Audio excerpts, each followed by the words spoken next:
Ya, Assalamualaikum warahmatullahi wabarakatuh. Salam sejahtera, shalom, Om Swastiastu, Namo Buddhaya, salam kebajikan buat teman-teman. Berkenaan dengan adanya virus corona atau COVID-19, sehingga kami harus diliburkan, tidak bisa bertatap muka, tapi tidak mematahkan semangat teman-teman buat kuliah online. Sebelumnya saya minta maaf karena saya tidak menggunakan kemeja sama seperti biasanya. Kalau teman-teman ketemu saya ketika saya ngajar di kelas, saya lebih menggunakan kaos, jadi mungkin kurang terlalu rapi maupun, tapi jangan melihat dari covernya, tapi lihat dari muatan isi yang akan saya sampaikan berkaitan dengan materi hukum acara peradilan tata usaha negara.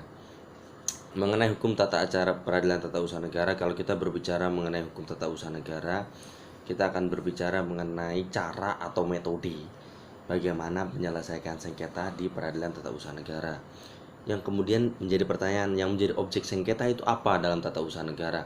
Yang menjadi objek sengketa adalah putusan pejabat tata usaha negara, sehingga putusan tersebut dianggap telah merugikan badan hukum privat, sehingga putusan tersebut digugat melalui jalur PT UN.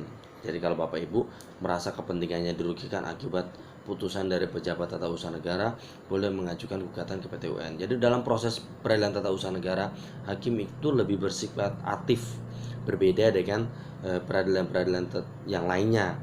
Kalau peradilan yang lainnya itu lebih bersifat pasif, tapi kalau peradilan tata usaha negara, hakim bersifat lebih aktif. Jadi dalam proses ini, dalam yang membedakan antara peradilan tata usaha negara, dia itu mirip dengan peradilan perdata pada umumnya.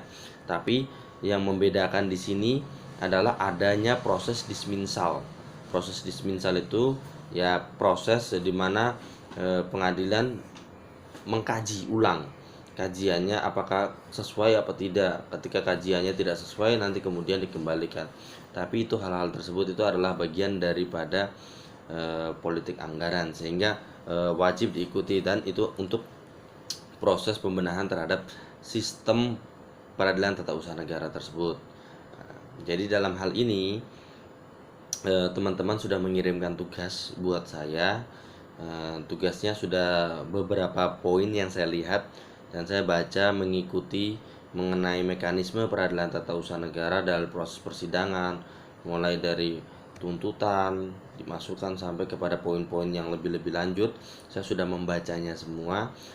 Jadi untuk mata kuliah saya, untuk teman-teman semuanya, untuk mata kuliah yang nantinya ini kan habis ini kan ada ujian tengah semester, tapi karena kita nggak bisa bertatap muka, penilaian untuk mata kuliah ujian tengah semester saya akan menilai dari video. Nanti teman-teman buat video sama kayak yang saya buat sekarang ini.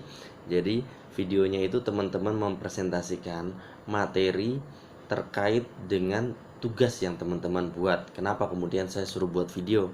Biar saya ingin mengetahui apakah materi tersebut teman-teman sendiri yang buat atau orang lain yang buat, sehingga betul adanya. Sehingga saya ingin teman-teman buat videonya sama seperti yang saya lakukan saat ini. Terus minimal videonya durasinya 5 menit minimal, lebih boleh, kurang enggak boleh.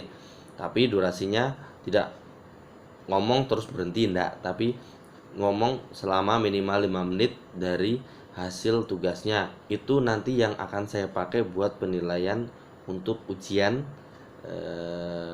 tengah semester nanti. Terima kasih teman-teman. Demikian dari saya. Assalamualaikum warahmatullahi wabarakatuh. Shalom, salam sejahtera, Om Swastiastu, Namo Buddhaya, salam kebajikan. Tetap semangat.